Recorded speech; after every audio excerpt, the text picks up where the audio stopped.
ಸೌಜನ್ಯ ಪರ ಹೋರಾಟಗಾರ ಜಯಂತ್ ವಿರುದ್ಧ ಎಫ್ಐಆರ್ ದಾಖಲಾಗಿದೆ. ಸುಳ್ಳು ಸುದ್ದಿ ಪ್ರಸಾರ ಮಾಡಿದ ಆರೋಪದ ಅಡಿಯಲ್ಲಿ ಎಫ್ಐಆರ್ ದಾಖಲಾಗಿದೆ. ಬೆಳ್ತಂಗಡಿ ಪೊಲೀಸರಿಂದ ಸ್ವಯಂ ಪ್ರೇರಿತ ಕೇಸ್ ದಾಖಲಾಗಿದೆ. ತಿಮ್ರೋಡಿ ಗಡಿಪಾರು ವಿಷಯದಲ್ಲಿ ಷಡ್ಯಂತ್ರ ಎಂದು ಆರೋಪವನ್ನ ಮಾಡಿದ್ದ ಇದೇ ಜಯಂತ್ ಸತ್ಯವನ್ನ ಮರೆಮಾಚಿ ಸುಳ್ಳು ಸುದ್ದಿಯನ್ನ ಪ್ರಸಾರ ಮಾಡಿದ್ದ ಜಯಂತ್ ಪರ ಹೋರಾಟಗಾರರು ಟಾರ್ಗೆಟ್ ಎಂದು ವಿಡಿಯೋ ಮಾಡಿದ್ದ. ಅಂದ್ರೆ ಸೌಜನ್ಯ ಪರವಾಗಿ ಹೋರಾಟಗಾರರು ಜಯಂತ್ ಮಾಡಿರುವಂತ ಅಥವಾ ಆಡಿರುವಂತ ಮಾತಿದು. ಸೌಜನ್ಯ ಪರ ಹೋರಾಟಗಾರರು ಇವರ ಟಾರ್ಗೆಟ್ ಅಂತ ಹೇಳಿ ಒಂದು ವಿಡಿಯೋ ಮಾಡಿದ್ದ. ಯಾರು? ಜಯಂತ್ ಮಾಡಿರುವ ವಿಡಿಯೋ. ಆ ವಿಡಿಯೋದ ಹಿನ್ನೆಲೆ ಪೊಲೀಸರು ಈಗ ಪ್ರಕರಣವನ್ನ ದಾಖಲು ಮಾಡಿಕೊಂಡಿದ್ದಾರೆ. ಹಾಗಾದ್ರೆ ಅವತ್ತು ಜಯಂತ್ ಏನ್ ಮಾತಾಡಿದ್ದ, ಕಂಪ್ಲೇಂಟ್ ದಾಖಲಾಗಿದ್ದೆಲ್ಲ, ಅದಕ್ಕೆ ಕಾರಣ ಏನು ಅನ್ನೋದ್ರ ಬಗ್ಗೆ ಆತ ಆಡಿರುವಂತ ಮಾತನ್ನು ಒಂದ್ಸಲ ಕೇಳ್ಕೊಂಡು ಬರೋಣ ಬನ್ನಿ. ಸೌಜನ್ಯ ಹೋರಾಟದಲ್ಲಿ ಭಾಗಿಯಾಗಿದ್ದ 13 ವರ್ಷದಿಂದ ಹೋರಾಟ ಮಾಡಿಕೊಂಡು ಬಂದಿರುವಂತ ನಮ್ಮ ನಿಮ್ಮೆಲ್ಲರ ನೆಚ್ಚಿನ ನಾಯಕ ಮಹೇಶ್ ಶೆಟ್ಟಿ ತಿಮರೋಡಿ ಅವರನ್ನು 18/8/2025 ಪುತ್ತೂರು ಎಸಿ ನ್ಯಾಯಾಲಯ ಗಡಿಪಾರಿಗೆ ಒಂದು ಆದೇಶವನ್ನು ಮಾಡಿರುತ್ತಾರೆ. ಈ ಆದೇಶದಲ್ಲಿ ಏನಿದೆ, ಯಾವ ರೀತಿಯಲ್ಲಿ ಗಡಿಪಾರು ಆದೇಶ ಮಾಡಿದ್ದಾರೆ, ಯಾವ ರೀತಿಯಲ್ಲಿ ನಿಯಮಗಳನ್ನು ಉಲ್ಲಂಘನೆ ಮಾಡಿದ್ದಾರೆ ಎಂಬುದನ್ನು ನಮ್ಮ ಸೌಜನ್ಯ ಪರ ಹೋರಾಟಗಾರರಿಗೆ ನ್ಯಾಯಯುತವಾಗಿ ಹೋರಾಟ ಮಾಡಿಸಿದ ಎಲ್ಲರಿಗೂ ತಿಳಿಸೋಣ ಅಂತ ಇದ್ದೇನೆ. ಪುತ್ತೂರು ಎಸಿ ಅವರಿಗೆ ಬಂಟ್ವಾಳ ಡಿವೈಎಸ್ಪಿ ಅವರು ಒಂದು ಲೆಟರ್ ಕೊಟ್ಟಿರ್ತಾರೆ. ಆ ಪತ್ರದಲ್ಲಿ ಒಟ್ಟಿಗೆ 26 ಪ್ರಕರಣಗಳು 1992ರಿಂದ ನೋಡಿ 1992ರಿಂದ 2025 ಇಲ್ಲಿ ತನಕ ಇರುವಂತಹ ಪ್ರಕರಣ ಒಟ್ಟು 26.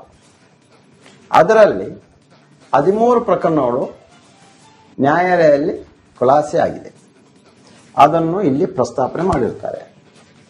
ಆದರೆ ಈ ಒಂದು ವಿಷಯಕ್ಕೆ ಎಲ್ಲಕ್ಕೆ ಸಂಬಂಧಿಸಿದಂತೆ ಬೆಳ್ತಂಗಡಿ ಸಬ್ ಇನ್ಸ್ಪೆಕ್ಟರ್ ಅವರು ಡಿಎಸ್ಪಿಗೆ ಒಂದು ಮನವಿ ಮಾಡಿದ್ದಾರೆ. ಗಡಿಪಾರು ವಿಷಯದಲ್ಲಿ ಮಹೇಶ್ ತಿಮರೋಡನಿಗೆ ನೋಟಿಸ್ ಕಳಿಸುವ ಉದ್ದೇಶದಿಂದ ಏನೋ ಒಂದು ವರದಿ ತಗೊಂಡಿದ್ದಾರೆ. ಅದರಂತೆ ಬಂಟ್ವಾಳ ಡಿವೈಎಸ್ಪಿ ಅವರಿಗೆ ಬೆಳ್ತಂಗಡಿ ಸಬ್ ಇನ್ಸ್ಪೆಕ್ಟರ್ ಅವರು ಆ ಒಂದು ವರದಿ ಕೊಟ್ಟಿದ್ದಾರೆ.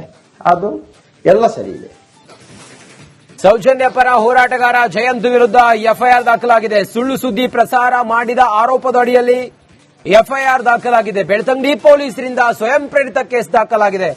ತಿಮ್ರೋಡಿ ಗಡಿಪಾರು ವಿಷಯದಲ್ಲಿ ಷಡ್ಯಂತ್ರ ಎಂದು ಆರೋಪವನ್ನ ಮಾಡಿದ್ದ ಇದೇ ಜಯಂತ್ ಸತ್ಯವನ್ನ ಮರೆಮಾಚಿ ಸುಳ್ಳು ಸುದ್ದಿಯನ್ನ ಪ್ರಸಾರ ಮಾಡಿದ್ದ ಜಯಂತ್ ಪರ ಹೋರಾಟಗಾರರು ಟಾರ್ಗೆಟ್ ಎಂದು ವಿಡಿಯೋ ಮಾಡಿದ್ದ. ಅಂದ್ರೆ ಸೌಜನ್ಯ ಪರವಾಗಿ ಹೋರಾಟಗಾರರು ಜಯಂತ್ ಮಾಡಿರುವಂತ ಅಥವಾ ಆಡಿರುವಂತ ಮಾತಿದು.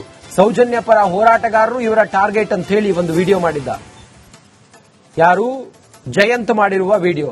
ಆ ವಿಡಿಯೋದ ಹಿನ್ನೆಲೆ ಪೊಲೀಸರು ಈಗ ಪ್ರಕರಣವನ್ನ ದಾಖಲು ಮಾಡಿಕೊಂಡಿದ್ದಾರೆ. ಹಾಗಾದ್ರೆ ಅವತ್ತು ಜಯಂತ್ ಏನ್ ಮಾತಾಡಿದ್ದ, ಕಂಪ್ಲೇಂಟ್ ದಾಖಲಾಗಿದ್ದೆಲ್ಲ, ಅದಕ್ಕೆ ಕಾರಣ ಏನು ಅನ್ನೋದ್ರ ಬಗ್ಗೆ ಆತ ಆಡಿರುವಂತ ಮಾತನ್ನು ಒಂದ್ಸಲ ಕೇಳ್ಕೊಂಡು ಬರೋಣ ಬನ್ನಿ.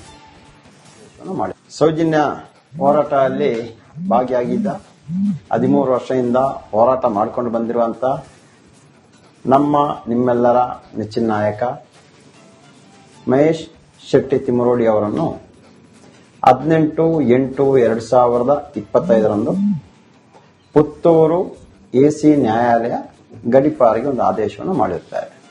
ಈ ಆದೇಶದಲ್ಲಿ ಏನಿದೆ, ಯಾವ ರೀತಿಯಲ್ಲಿ ಗಡಿಪಾರು ಆದೇಶ ಮಾಡಿದ್ದಾರೆ, ಯಾವ ರೀತಿಯಲ್ಲಿ ನಿಯಮಗಳನ್ನು ಉಲ್ಲಂಘನೆ ಮಾಡಿದ್ದಾರೆ ಎಂಬುದನ್ನು ನಮ್ಮ ಸೌಜನ್ಯ ಪರ ಹೋರಾಟಗಾರರಿಗೆ ನ್ಯಾಯಯುತವಾಗಿ ಹೋರಾಟ ಮಾಡಿಸಿದ ಎಲ್ಲರಿಗೂ ತಿಳಿಸೋಣ ಅಂತ ಇದ್ದೇನೆ. ಪುತ್ತೂರು ಎಸಿ ಅವರಿಗೆ ಬಂಟ್ವಾಳ ಡಿವೈಎಸ್ಪಿ ಅವರು ಒಂದು ಲೆಟರ್ ಕೊಟ್ಟಿರ್ತಾರೆ.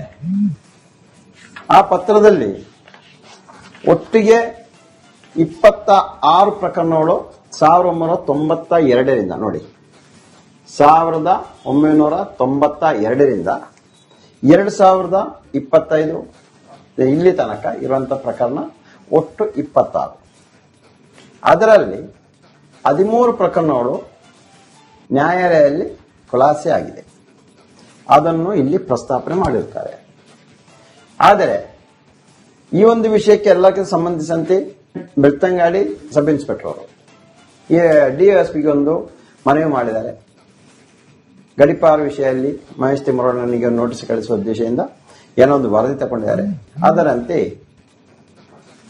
ಬಂಟ್ವಾಳ ಡಿವೈಎಸ್ಪಿ ಅವರಿಗೆ ಬೆಳ್ತಂಗಡಿ ಸಬ್ ಇನ್ಸ್ಪೆಕ್ಟರ್ ಅವರು ಆ ಒಂದು ವರದಿ ಕೊಟ್ಟಿದ್ದಾರೆ. ಅದು ಎಲ್ಲ ಸರಿ ಇದೆ. ಸೌಜನ್ಯ ಪರ ಹೋರಾಟಗಾರ ಜಯಂತ್ ವಿರುದ್ಧ ಎಫ್ಐಆರ್ ದಾಖಲಾಗಿದೆ. ಸುಳ್ಳು ಸುದ್ದಿ ಪ್ರಸಾರ ಮಾಡಿದ ಆರೋಪದ ಅಡಿಯಲ್ಲಿ ಎಫ್ಐಆರ್ ದಾಖಲಾಗಿದೆ. ಬೆಳ್ತಂಗಡಿ ಪೊಲೀಸರಿಂದ ಸ್ವಯಂ ಪ್ರೇರಿತ ಕೇಸ್ ದಾಖಲಾಗಿದೆ. ತಿಮ್ರೋಡಿ ಗಡಿಪಾರು ವಿಷಯದಲ್ಲಿ ಷಡ್ಯಂತ್ರ ಎಂದು ಆರೋಪವನ್ನ ಮಾಡಿದ್ದ ಇದೇ ಜಯಂತ್ ಸತ್ಯವನ್ನ ಮರೆಮಾಚಿ ಸುಳ್ಳು ಸುದ್ದಿಯನ್ನ ಪ್ರಸಾರ ಮಾಡಿದ್ದ ಜಯಂತ್ ಪರ ಹೋರಾಟಗಾರರು ಟಾರ್ಗೆಟ್ ಎಂದು ವಿಡಿಯೋ ಮಾಡಿದ್ದ. ಅಂದ್ರೆ ಸೌಜನ್ಯ ಪರವಾಗಿ ಹೋರಾಟಗಾರರು ಜಯಂತ್ ಮಾಡಿರುವಂತ ಅಥವಾ ಆಡಿರುವಂತ ಮಾತಿದು. ಸೌಜನ್ಯ ಪರ ಹೋರಾಟಗಾರರು ಇವರ ಟಾರ್ಗೆಟ್ ಅಂತ ಹೇಳಿ ಒಂದು ವಿಡಿಯೋ ಮಾಡಿದ್ದ. ಯಾರು? ಜಯಂತ್ ಮಾಡಿರುವ ವಿಡಿಯೋ. ಆ ವಿಡಿಯೋದ ಹಿನ್ನೆಲೆ ಪೊಲೀಸರು ಈಗ ಪ್ರಕರಣವನ್ನ ದಾಖಲು ಮಾಡಿಕೊಂಡಿದ್ದಾರೆ. ಹಾಗಾದ್ರೆ ಅವತ್ತು ಜಯಂತ್ ಏನ್ ಮಾತಾಡಿದ್ದ, ಕಂಪ್ಲೇಂಟ್ ದಾಖಲಾಗಿದ್ದೆಲ್ಲ, ಅದಕ್ಕೆ ಕಾರಣ ಏನು ಅನ್ನೋದ್ರ ಬಗ್ಗೆ ಆತ ಆಡಿರುವಂತ ಮಾತನ್ನು ಒಂದ್ಸಲ ಕೇಳ್ಕೊಂಡು ಬರೋಣ ಬನ್ನಿ. ಸೌಜನ್ಯ ಹೋರಾಟದಲ್ಲಿ ಭಾಗಿಯಾಗಿದ್ದ 13 ವರ್ಷದಿಂದ ಹೋರಾಟ ಮಾಡಿಕೊಂಡು ಬಂದಿರುವಂತ ನಮ್ಮ ನಿಮ್ಮೆಲ್ಲರ ನೆಚ್ಚಿನ ನಾಯಕ ಮಹೇಶ್ ಶೆಟ್ಟಿ ತಿಮ್ಮರೋಡಿ ಅವರನ್ನು 18/8/2025 ಪುತ್ತೂರು ಎಸಿ ನ್ಯಾಯಾಲಯ ಗಡಿಪಾರಿಗೆ ಒಂದು ಆದೇಶವನ್ನು ಮಾಡಿರುತ್ತಾರೆ. ಈ ಆದೇಶದಲ್ಲಿ ಏನಿದೆ, ಯಾವ ರೀತಿಯಲ್ಲಿ ಗಡಿಪಾರು ಆದೇಶ ಮಾಡಿದ್ದಾರೆ, ಯಾವ ರೀತಿಯಲ್ಲಿ ನಿಯಮಗಳನ್ನು ಉಲ್ಲಂಘನೆ ಮಾಡಿದ್ದಾರೆ ಎಂಬುದನ್ನು ನಮ್ಮ ಸೌಜನ್ಯ ಪರ ಹೋರಾಟಗಾರರಿಗೆ ನ್ಯಾಯಯುತವಾಗಿ ಹೋರಾಟ ಮಾಡಿಸಿದ ಎಲ್ಲರಿಗೂ ತಿಳಿಸೋಣ ಅಂತ ಇದ್ದೇನೆ. ಪುತ್ತೂರು ಎಸಿ ಅವರಿಗೆ ಬಂಟ್ವಾಳ ಡಿವೈಎಸ್ಪಿ ಅವರು ಒಂದು ಲೆಟರ್ ಕೊಟ್ಟಿರ್ತಾರೆ. ಆ ಪತ್ರದಲ್ಲಿ ಒಟ್ಟಿಗೆ 26 ಪ್ರಕರಣಗಳು 1992ರಿಂದ ನೋಡಿ 1992ರಿಂದ 2025 ಇಲ್ಲಿ ತನಕ ಇರುವಂತಹ ಪ್ರಕರಣ ಒಟ್ಟು 26. ಅದರಲ್ಲಿ 13 ಪ್ರಕರಣಗಳು ನ್ಯಾಯಾಲಯದಲ್ಲಿ ಖುಲಾಸೆ ಆಗಿದೆ. ಅದನ್ನು ಇಲ್ಲಿ ಪ್ರಸ್ತಾಪನೆ ಮಾಡಿರ್ತಾರೆ. ಆದರೆ ಈ ಒಂದು ವಿಷಯಕ್ಕೆ ಎಲ್ಲಕ್ಕೆ ಸಂಬಂಧಿಸಿದಂತೆ ಬೆಳ್ತಂಗಡಿ ಸಬ್ ಇನ್ಸ್ಪೆಕ್ಟರ್ ಅವರು ಡಿಎಸ್ಪಿಗೆ ಒಂದು ಮನವಿ ಮಾಡಿದ್ದಾರೆ. ಗಡಿಪಾರು ವಿಷಯದಲ್ಲಿ ಮಹೇಶ್ ತಿಮ್ಮರೋಡನಿಗೆ ನೋಟಿಸ್ ಕಳಿಸುವ ಉದ್ದೇಶದಿಂದ ಏನೋ ಒಂದು ವರದಿ ತಗೊಂಡಿದ್ದಾರೆ. ಅದರಂತೆ ಬಂಟ್ವಾಳ ಡಿವೈಎಸ್ಪಿ ಅವರಿಗೆ ಬೆಳ್ತಂಗಡಿ ಸಬ್ ಇನ್ಸ್ಪೆಕ್ಟರ್ ಅವರು ಆ ಒಂದು ವರದಿ ಕೊಟ್ಟಿದ್ದಾರೆ. ಅದು ಎಲ್ಲ ಸರಿ ಇದೆ.